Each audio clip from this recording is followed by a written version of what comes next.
thanks for jumping on. Well, we had such Appreciate an it. amazing time at the home event. Thank you, thank you. Still, Yeah, we love doing them, and they've proven to be uh, very rewarding. For both sides. I love to host people. My wife, we love hosting people here and doing what we've been doing with the whole cooking thing, and then the private show after. yeah, you It's seem to it's really enjoy it too. It's yeah, not yeah. You know why? Because putting it's on a also show. because I mean, I live to eat, Uh-huh. and I think a lot of people experience some food they might not have had at a restaurant or something, but it's you couldn't do it with any other cuisine, I don't think, as well. But you know, we're good at what we do, and then to be able to do a little show after is it's just the whole experience is unique to someone who's followed the music and is a diehard fan. It's something, I think more people thought about their life, after COVID and thought, we got to do something to create memories in the life. People say their whole life and maybe don't do much. Yeah, Uh, yeah. but it's So it's it's really great to experience, you know, something that they'll always treasure. I mean, if they are somewhat of a diehard fan, and it's unique, yeah, where everybody was basically in the COVID time freaking out if you were a musician and giving lessons, right. and it's something I didn't want to have to do through a screen. I felt that was a little, just joining the pack over there, what everybody's doing, and it's not the same as me actually having hands on with people. Yeah, it's Experience is a so fun. unique, once in a lifetime thing, like this. And no other artist has done it. I thought a lot of them would copy us.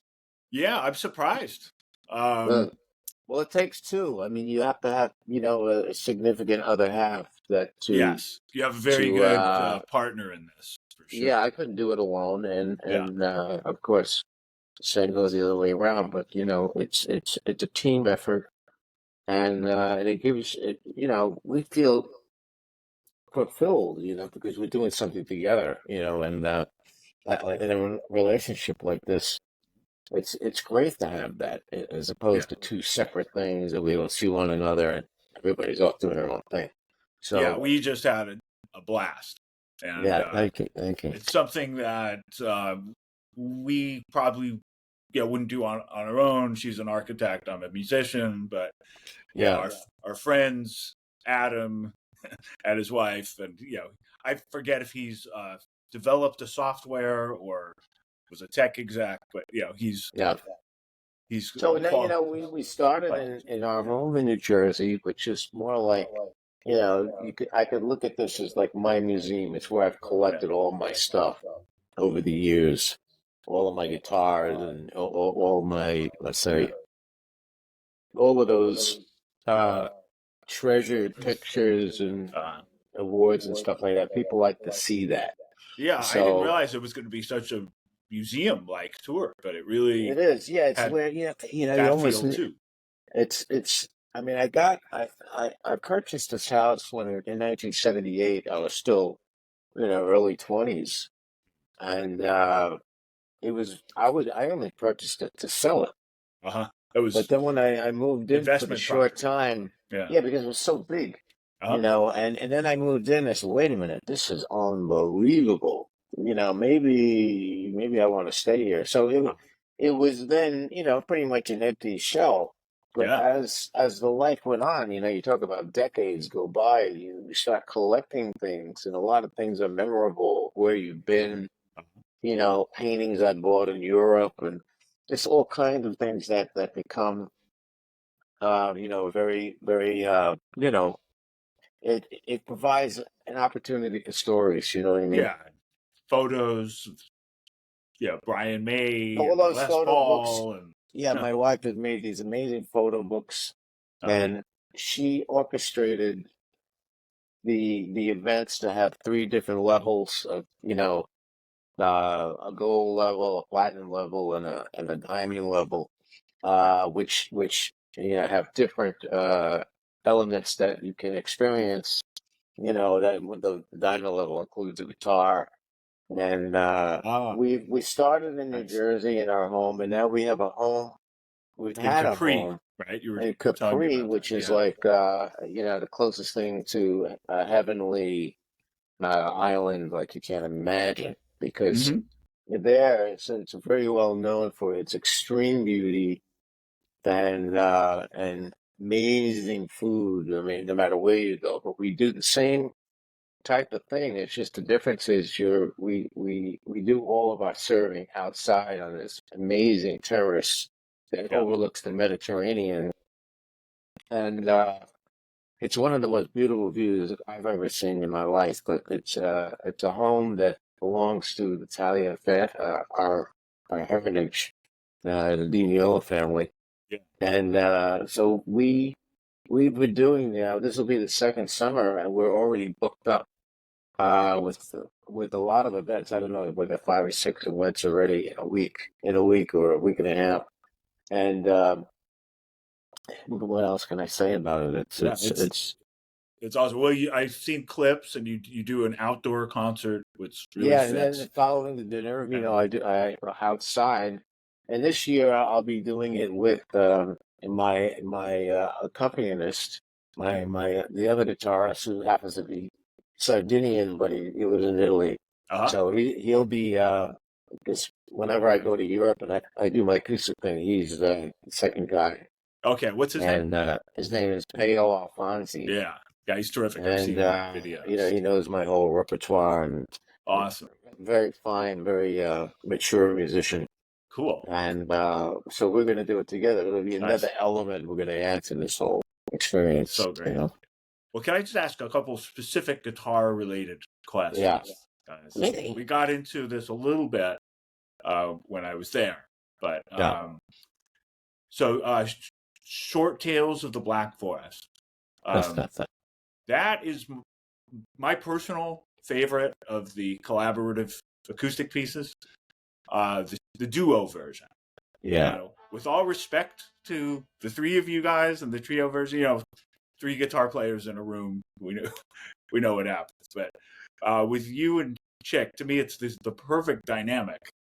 And I'm just, I think a lot of people forget. There's actually. I forget. Even Yeah. I forget. And Well, there's slope. It's slow, like in parts. It actually opens up, it breaks down, I know. and then builds back up. And you made some headlines actually currently about composition and how important that is. And I just feel like that piece is just a great example of it has so much more than the chops. The chops in there are mind blowing, but it's also this very memorable composition. And I just when I listen to it, I go, who is that guy? Because those were 20-something-year-old chops. You know what I mean? Yeah. And Well, then I nobody listened was to it. doing that. I haven't heard that I think, to be honest with you, I haven't heard that version in years. And the reason why I just heard it is because the next year we're going out and we're doing a tour called The Land of the Midnight Sun 2025.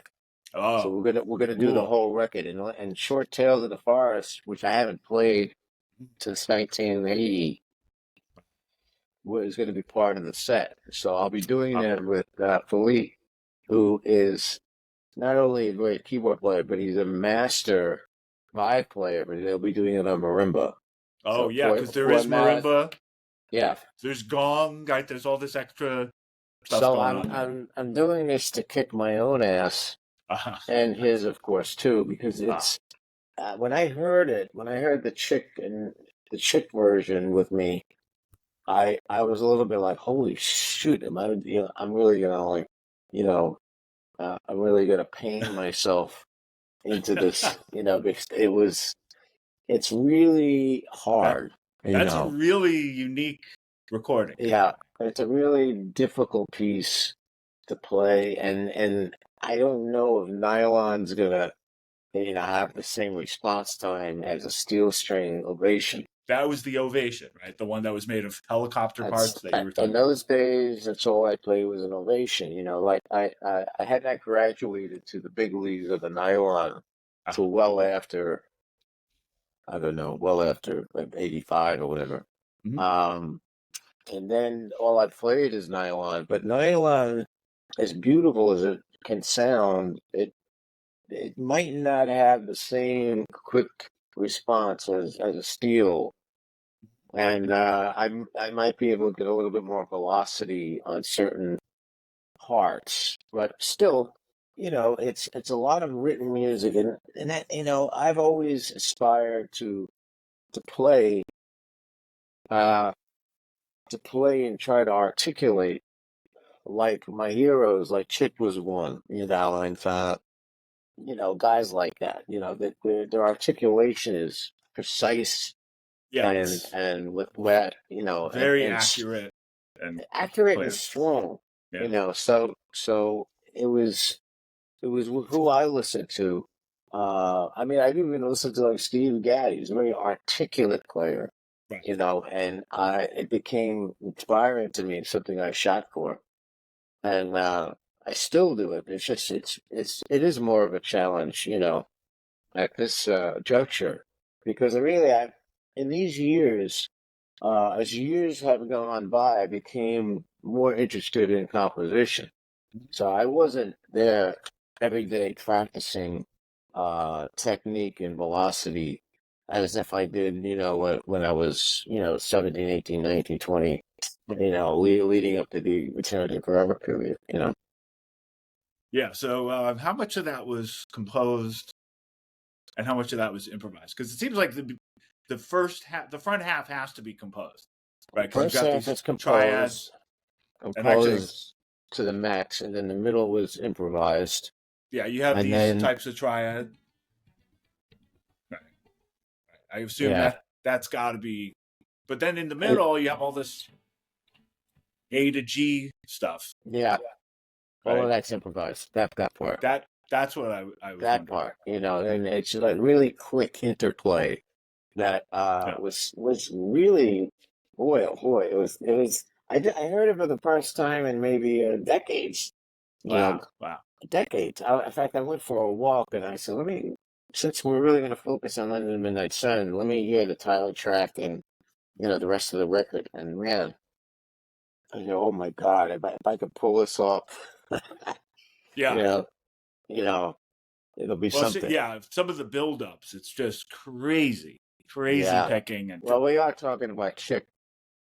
Chick yeah, Chick was one of a kind. I mean, there's not another Chick. yeah, Gonzalo was definitely on that level, yeah, but there's few. Like you can go completely left and he'll make it work. Or he can do something and it's like you have to have big ears yeah. and you have to have the technique and velocity to carry off what you hear, what you're inspired to hear in your head. The worst thing is to try to execute something and it comes out sloppy. That Sure. is the worst thing Yeah, that's to something I me. wish I understood early on Yeah, because that is the worst thing. So yeah, I've I hear wrestled with that. sometimes some things. I hear them, and I want to be able to execute exactly what I'm feeling and hearing, without any slop. Yeah. Because pianists, like Chick, there's no such thing. So Oh that's what yeah. I aspire to. Yeah. It takes humility too, right? Because I'm you not have to saying say, I ever got to, the level, of these guys, but oh, you get to certainly I the did my level you get to. best, and now I look back and I said, I hope I can get back to that level again. Yeah, yeah. you know, Well, also it's but other very other things have happened since then. uh-huh. I think that the evolution of the composing aspect took on more of a priority and importance now. When I listen to young guys, and you know what I'm talking about, you Yes. know, they're coming out of Italy, they're coming out of every goddamn Yeah. country, and it's like all you see is like these and it's great. I'm not taking And anything I know who away. you're talking about. I actually met him in January. He's It's great, but terrific. they have no composition. Yeah, You know, that nothing. there's an article that's actually a headline right now. Like, I think I saw it on Google Let me Alerts tell you something. It should be yesterday. more of a headline because Yeah, ultimate but look, guitar. I'm like, okay, I got to ask Al about this I because mean, look, it's really cool and interesting and everything, but and he'll how get are that you he's gonna? so young, But Yeah, I mean, there's no legacy. There's no record. Now that's a big thing. When you talk about players, from let's say from the '70s, you're not talking about just the player. You're talking about, oh, I loved, the you song. know, Romantic Warrior. I loved Lennon and I said I love Mm-hmm. Casino. I love the Egyptian Don. They talk about more than just the technique of the player. You Yes. relate to records, could be albums, it could be songs, Yeah. but not with these new breed of players. All you're seeing are the licks. Yeah. And yeah, they're super great, but they're not yet. And there's no guarantee, by the way, that they will have records that people will ever know about because the record industry is pretty much, you know, in Yeah. the toilet, and Right. so they'll never experience what we had, especially in the '70s. Yes. The glory days of the record business, where you walk into a store and there's your records piled up. You know, the beauty of like opening those records and like just you know the the seduction of looking at the record and living with it. Oh, it was so beautiful in those days, and now it's like I don't know if guys that play and only known for hip licks and fast shit are only going to get guitar players in the audience. That's it. Right. Like Yeah. I know I don't. I know that my audience in particular is not just guitar players. Oh, absolutely. I mean, There are people that have regular jobs, doctors, and even the wives like it because yeah. composition is what holds the attention of the audience. You can't be playing licks all night for 2 hours and the composition's weak. That would not be cool to me. But Yeah. I was lucky with Return to Forever because that was the inspiring uh, impetus for me to to to put as much time into writing as playing. Well, you once said that you thought that might have caused some problems in the band too, right? Because suddenly Well, Chick wanted no, but everybody to Chick, write. But Chick, I would imagine that's to, a great but impetus for you to write. to Chick's credit, we didn't push our wanting to compose. In fact, I didn't want to. Uh-huh. I mean, when I was a kid, I was like, I never thought of for a second of composing, Uh-huh. really. But he wanted us to become composers and become, really step out there in front of the stage and he really wanted that. But then once it happened, and it happened way bigger than he thought, Yeah. perhaps, he did have a problem with it. Yeah. There's no Suddenly doubt about it. everybody's in the kitchen, Yeah, but too many yeah, because he chefs. was he was sitting in back of us on the keyboard, and we're out front, and we're not only just out front doing that thing as he wanted us to do, but we also then had records out that were selling Yeah. like crazy. Yes. Yeah. It's almost like, yeah, they say like the original Kiss imploded when they all did solo records. This is like a very, very much more musical version Right, of that situation. right. Um, But he yeah, should have, in actuality, embraced that because it made the group stronger.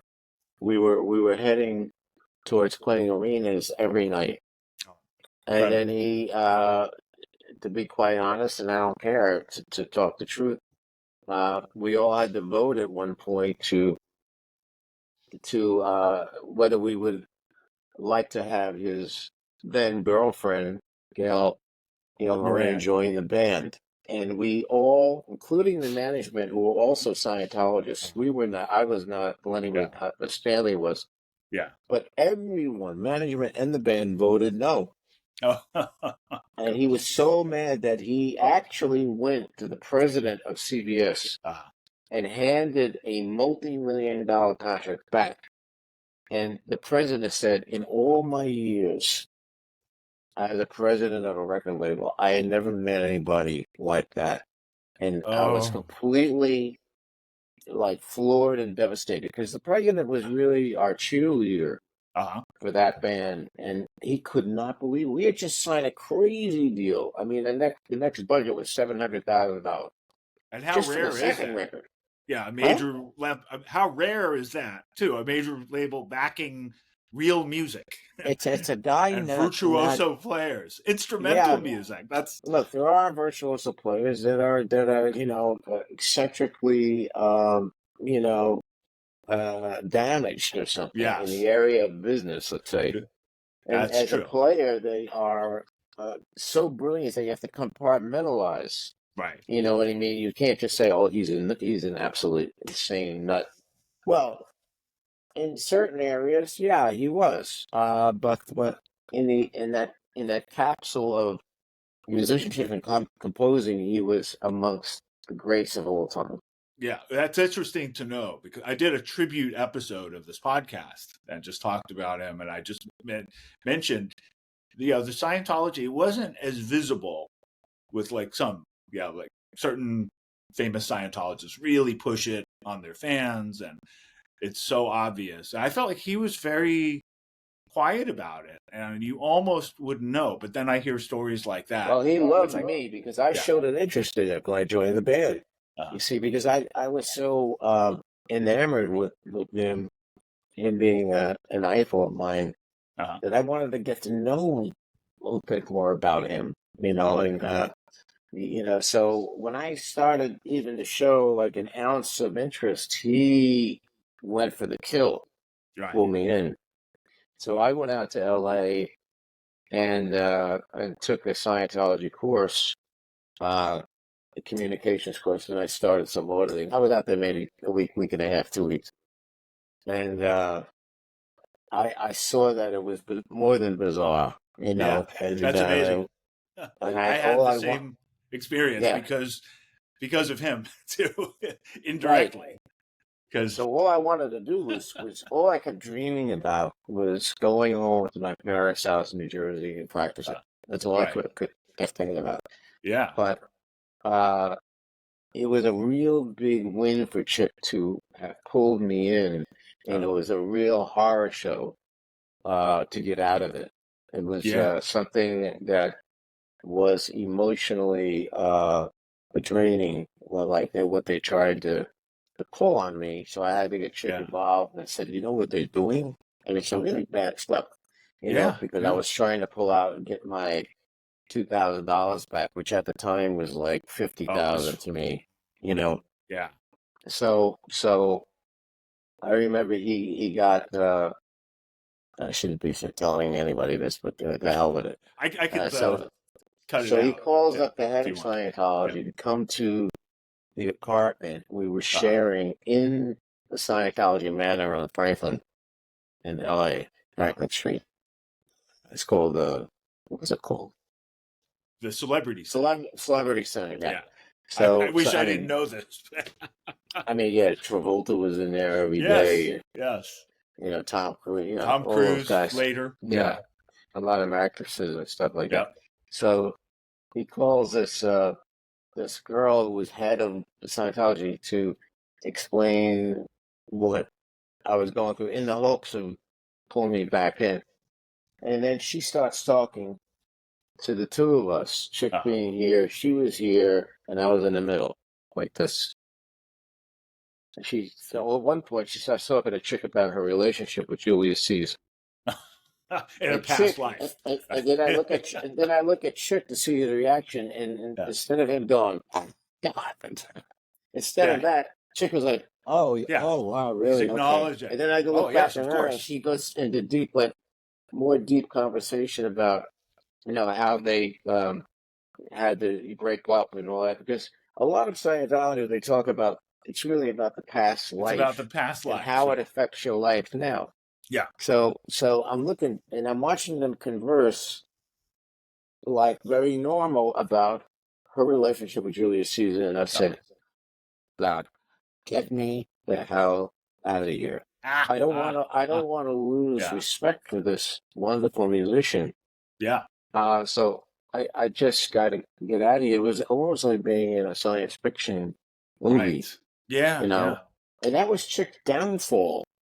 On one hand, on another hand, it's amazing. He went from very avant-garde music that hardly anybody will like. You know, when he was doing ARC and all of that The other piano improvisations album. Yeah. some of that. Yeah. But there's a record called ARC where they were doing extremely avant-garde, way out there, experimental jazz. Yeah. And I know he those ones. found that, with Scientology, they're really big into communication. So Uh-huh.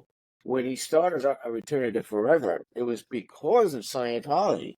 It's And the incredible. positive part of that was communicating with the audience. Like, instead of jazzing like this, and you don't look at anybody in the band, No. he was really into communicating, like looking at one another, looking at the audience, Yeah. and playing music that was more, uh, when you think of the early Return to Forever, not just the electric stuff, it was all very, likable. Sure. Sure. It pulled you in, and it was more extroverted. Yeah. So it pulled him out of that introverted jazz thing that was so prevalent in that world of avant-garde jazz. Yeah. So that was the positive side of what Scientology gave So it him. worked for him in that sense, clearly. In that sense, but but every decision he made on almost everything, he'd have to go to the textbook handbook of L. Ron Hubbard I to see heard how he about would this. handle so and so or a situation, and I thought Yeah. that was totally insane because he had enough intelligence to make a decision without having to refer to L. Ron Hubbard. Yeah, and you gave him Sorry for all the $2,000. words. You think about how much they've gotten from like Travolta and Cruise, and it's Well, just they're all incredible. brainwashed. I mean, there's no doubt about it. I took one. It was called a study course, and it didn't Yeah. even get into all that stuff. And it was actually very helpful. And it was just Yeah, when I was it's- studying Chick and your Scientology music. they pay no taxes. Yeah, And they try to come off as a religion, which they're Yeah. not, and they get away with it because they have infiltrated the CIA, the FBI, and every organization in Washington. yeah. And they Once have a I lot saw they where have it a was lot of going, dirt. that's incredible. Yeah, I got out once I saw where it was going, and then they Yeah. kept asking for more money, and it's just unbelievable.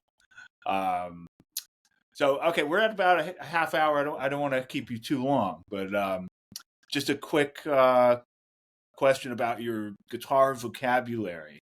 So we're talking about Chick as an influence. You don't. You have your own type of lines, and it's very unique. The unique way of phrasing. I learned a lot of arpeggios from you, like this, right from Short Tales. Right. Does that? Well, that was an improvisation. I mean, That was an improvisation. I had no idea when I heard that the other day. I said, how did I? It just it was just. I would not normally play that, but it was. But what about like this type of picking? And forgive me if I'm doing this wrong.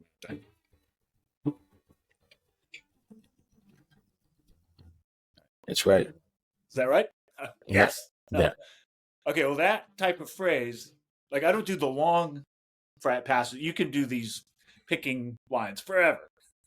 That nobody does. But just even doing it a little bit, or like, I used to teach that as a picking exercise. Down, up. I don't know if this is right. Well, I play it way up high. No, high. Up here? No. Down an octave.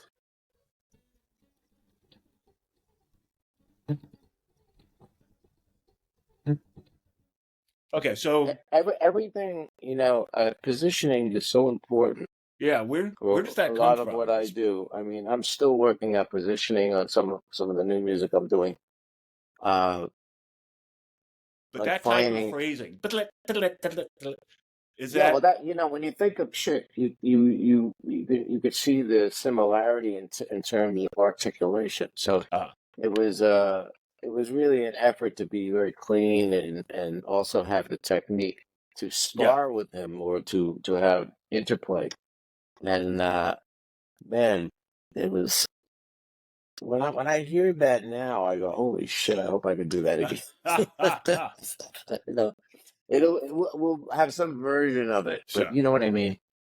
Uh, it's certainly 50 years later, so yeah. it's And you didn't have a lot of tremolo. I don't think you ever, did. You ever use a tremolo bar? Or was that just the something tremolo of bar a and electric. You mean yeah, the vibrato bar? Like, the vibrato bar? Yeah, like I love the vibrato. yeah, Damn. Jeff In Beck and fact, Holdsworth. my first the electric blacklist call, the 71 set that was on all those early records, Uh, originally came with a Bigsby. at Bixby, okay. And I had the Bigsby taken off. I don't know the reason why. Maybe because of tuning issues. I don't remember, and that's why the whole facade of the guitar is cracks. I had it repainted because we had to Yeah. take that off.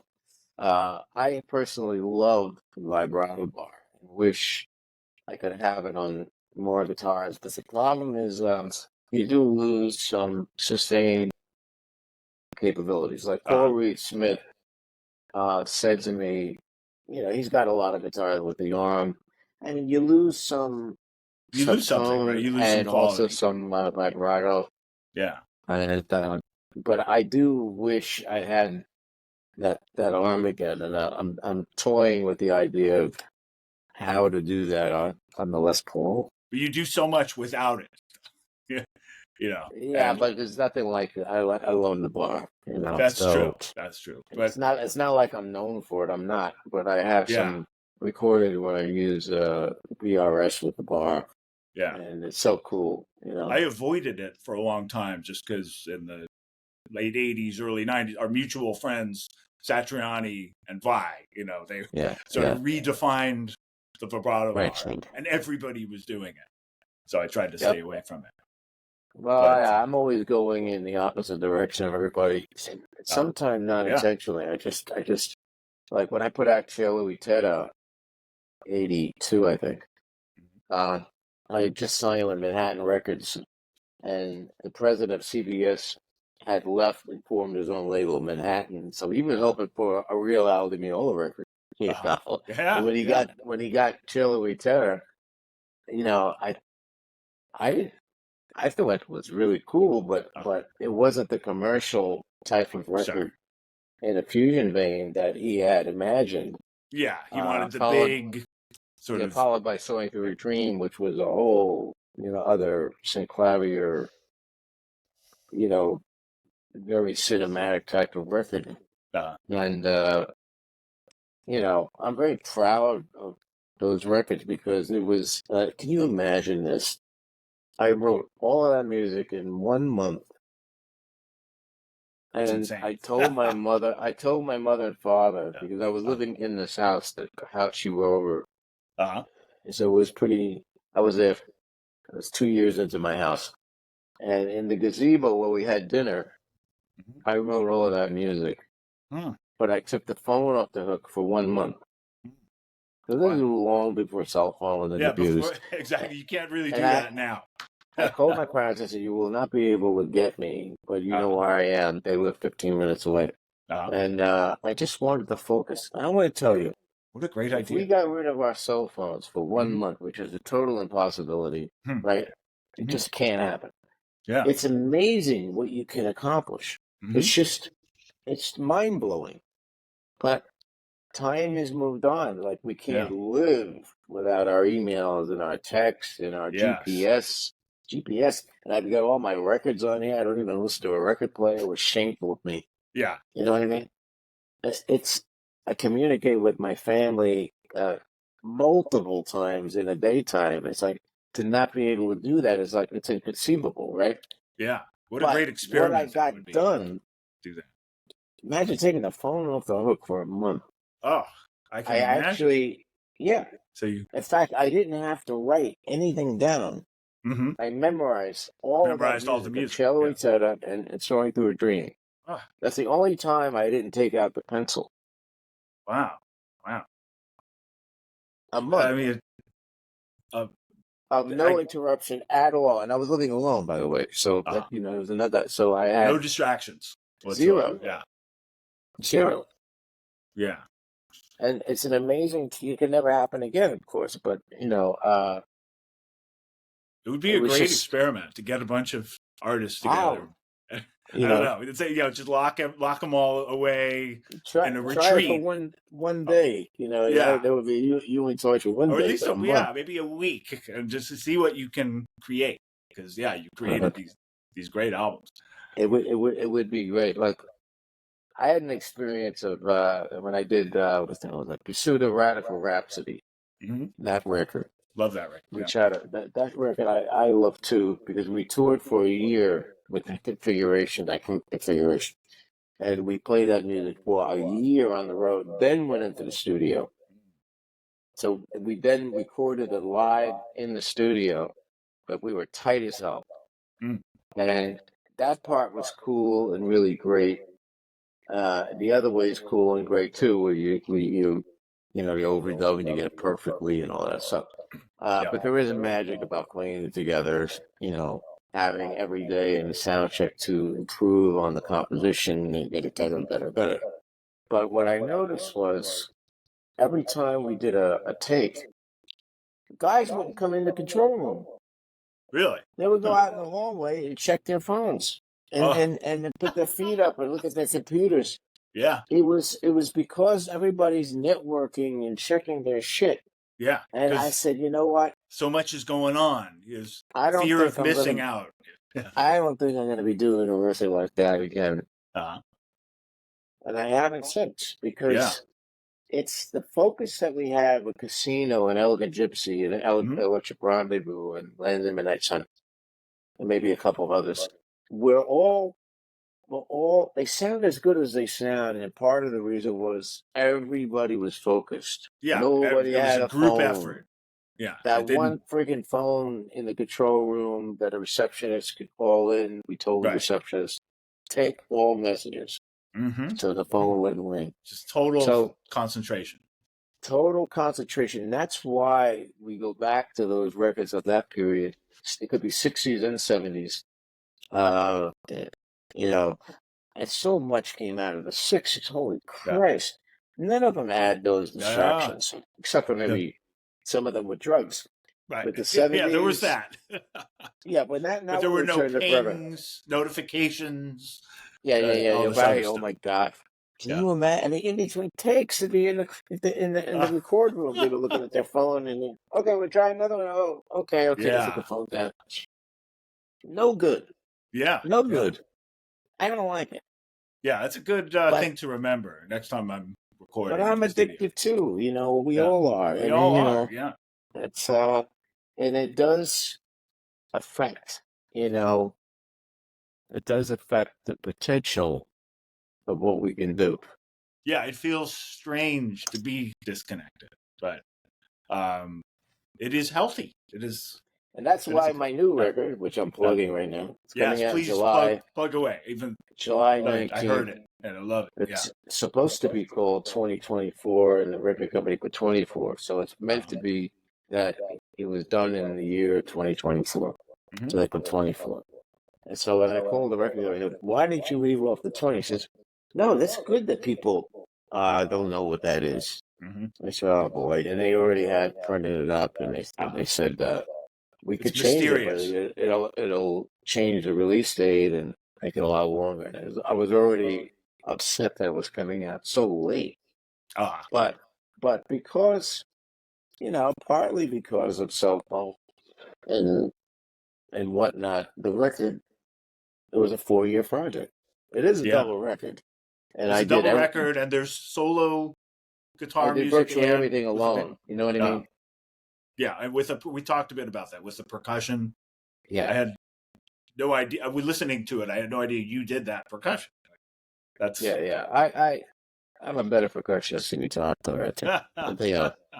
But but people will never know that. But they'll take note on this record because there's it's a so much. well done, I think, percussion stuff. That Yeah. I could have never taught anybody because I Ah. do in my groups. I tell them what I'm hearing, which Yeah. is highly unorthodox to them. Some of the stuff, starting patterns on the end of 2 or on the end of 3, and then one guy starting in a different place. Yeah, But and you also write everything down, yeah, which is, it's a bit unusual. It's great. It's a great skill. I learned to read later, and I'm definitely somebody I can read. But when I capture ideas, the first thing I have to record it I have to record it on an MP3 player or a voice memo. yeah, because it's very easy to forget, and you might have had a great idea, and then you can look at your phone for a couple less than a minute, and then go back and, oh shoot, what was that thing again? Yeah. And then Well, you maybe a showed us that variation of chart. it. You showed us the chart for the trio tune. I guess it never got recorded, but it was like, Yeah, I mean, I use my voice 13 memo pages. to capture moments that I think I better get it down. Yeah. Because if I get swayed to a phone call or some distraction of any kind, I could always go back to it and then write it down. You know what I mean? Yeah, but you think writing it down reinforces it?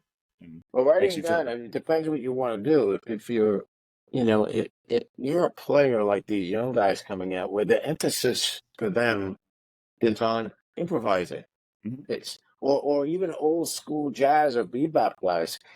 The head of the music was insignificant. It was almost like just an excuse to get to the improvisation. The solo was really the 90% of the whole goddamn thing. Yeah. That doesn't work for me, and I think current day audiences at all. Yeah. They need to hear compositions, and within that composition you can improvise, but it shouldn't be the dominant part of the composition. Yeah, and in my opinion. Yeah, I agree. I just write it down just to show the other musicians. Yeah, then if you want to write something substantial, you got to be able to read. Yeah. And then you certainly should be able to write, because how are you going to remember it all? So we had the problem with Paco, who couldn't read a note. Yeah, that's very difficult. And he was brave to want to expand and go outside of the comfort zone. Then he got it. But, there are these rare cases like that. Yeah. Even, in fact, the last record we did at Peter Gabriel's studio, I wish more people knew about that record. It's compositionally really, really great. And I took a lot of time. I went in there with 3 pieces that were like, I wasn't thinking about breaking their balls. I was just thinking that we're making an important record and I want to go in there with strong composition. Papa had none written because he was on tour. So he came to the studio with nothing. John had 3 and they were good. They were really good. So we had to record in such a way where in sections, and slicerino, Okay, yeah, which is much easier these days than it was back then. This is back when you had to do the razor blade and the tape. Another little anecdote was Sean wanted us to learn the music, including mine and the pieces that Paco eventually wrote there on the spot, and then record them, like rehearse them, and then record it live. And Paco was like, no. We do it in sections. Just because he couldn't read, and it would take a hell of a lot longer. Right. And ultimately, he was right, because it would have been a nightmare to you would need a lot more time if one guy didn't read music.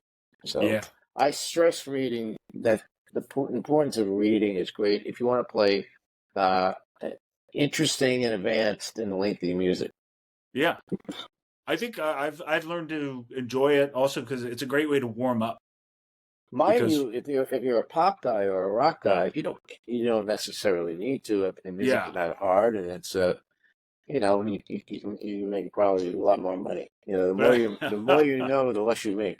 Yeah, but it also develops other skills. You learn to sort of think ahead, be ahead of the beat. I'm Yeah, really happy that I had a teacher that, that made reading and the whole theory of, chord inversions and scales priority from the age of 9. yeah.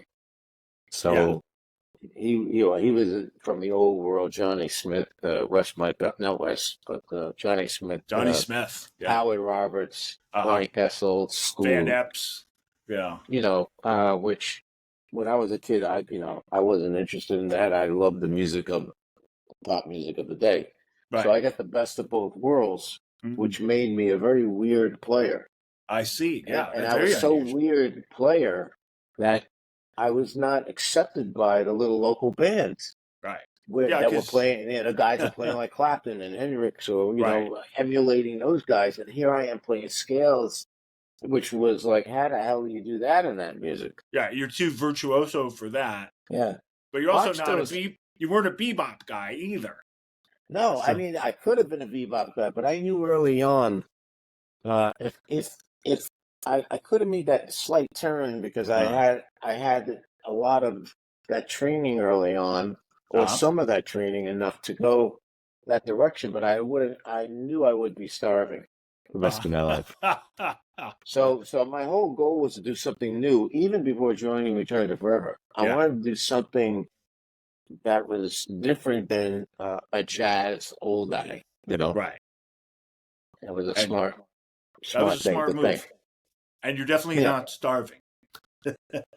No, not in this house. No, no, nobody starves in your house. I can No, attest to that personally. no, no. So, Food is high on the list.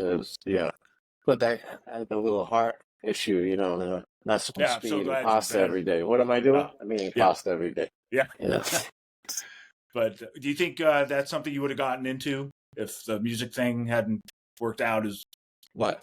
as well as it Bebop? did? Was it like an What's it? interest in Oh, cooking?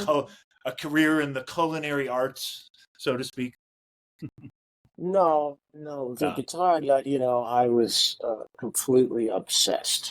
yeah, I guess you had to be to play like that. Yeah, kids today, if a father asks me, "Well, do you have any advice for my young son?" I said, Mm. absolutely. Become a plastic surgeon, specialize in breasts. Yeah, yeah. Now, Get a degree yeah, in finance. yeah, don't, unless the kid is so, has blinders on,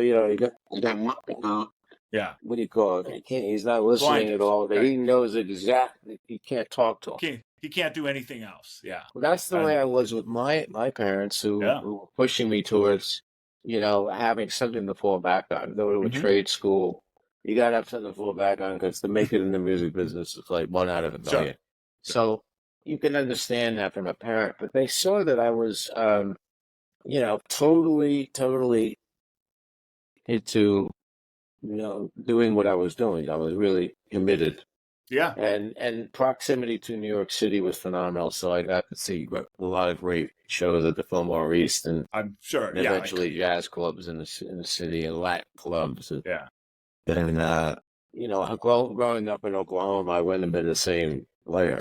Sure, sure. Yeah, yeah. I had extreme academic parents. You know, Yeah.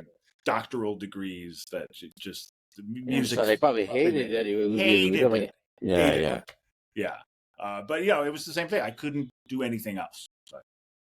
So Well, I have 3 daughters, and they're not going towards music, and you can't force them. mhm. If they showed a tremendous interest, I would support them. Sure. Uh, but it is what it is. You know what I Yeah. mean? And Even my parents eventually saw that there was no convincing him mhm. to become an auto mechanic or Uh-huh. a plumber, Right. Right. even though they make $90 an hour. Yeah, Exactly. It could have happened.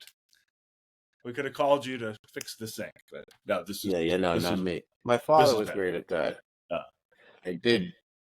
What I got from my father was the work ethic, and uh, he was a maniac at working from getting up at 5.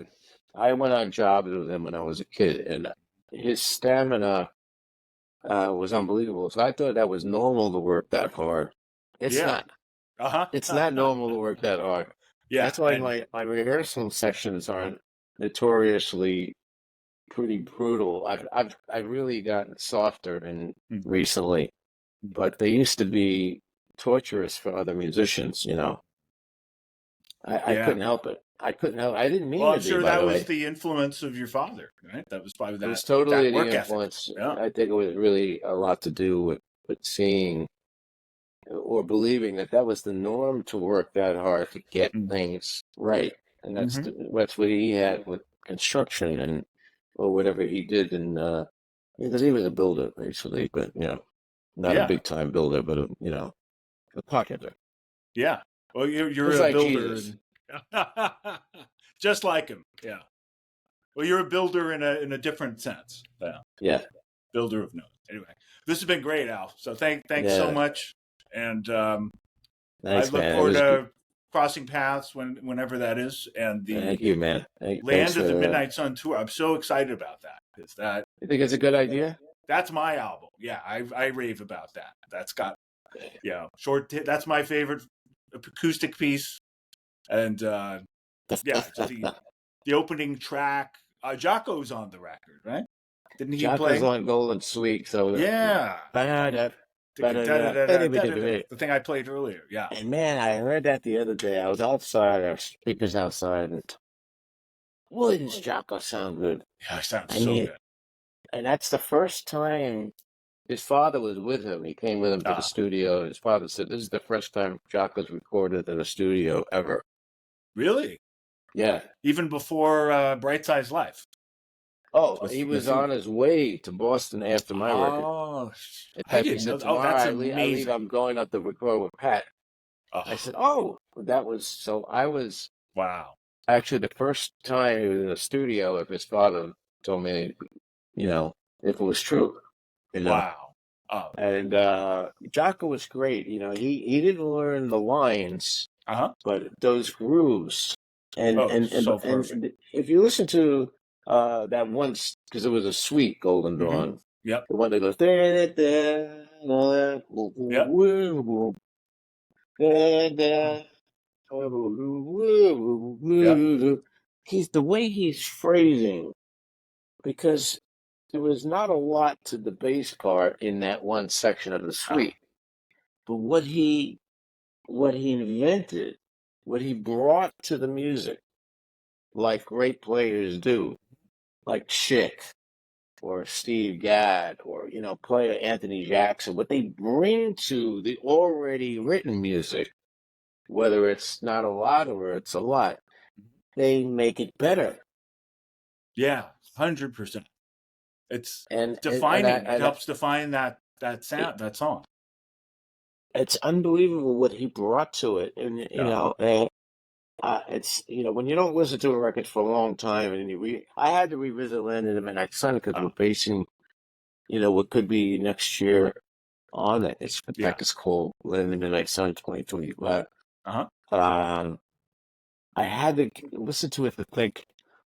I used to put this music into the category of, uh, you know, kind of the immature, just growing inside, and it wasn't as deep as the later side. But there was something about that, and I'm sure even the Beatles went through that, you know. But you listen to the early Beatles stuff, and it's great. It's just Fantastic. great. Yeah. Their voices were phenomenal. They sang together. There was a harmony. It was, and as they evolved. It got even more deep because they quit touring. How wonderful is that? Yeah. And went to the studio every day. So they should go back. Well, Paul, if he goes back and he listens to those early records, he's got to be extremely proud. Mhm. Oh, it's amazing what they did. The And Stones too. The yeah, Stones. And my wife went to see the Stones. right. They just played like 48 Yeah, they hours just ago. but Yeah. she went both nights, Thursday Wow. and Sunday. She's a Stones Oh yeah, she freak. told us the whole story. Yeah. It's a family tradition. But Yeah. I said to her, because she took some video. I think the Stones, I mean, they're 80 something, so it's Right. so commendable and inspiring, by the way, to see that they're like, especially Mick, he's like a 17-year-old kid. Oh, he's jumping around. And, I Yeah, saw a video so of "Gimme Shelter." he's going to give us keeping up something with the 90, singer they you have. know? It's incredible. But I do think even them, they should go back and listen to their recordings of Satisfaction and Jumping Jack and all of that, and Give Me Shelter. Listen to the records, Sure. because where it is now is not as good. Mm-hmm. Yeah, it's true. And they did the new record is good for what, compared to anything they've done.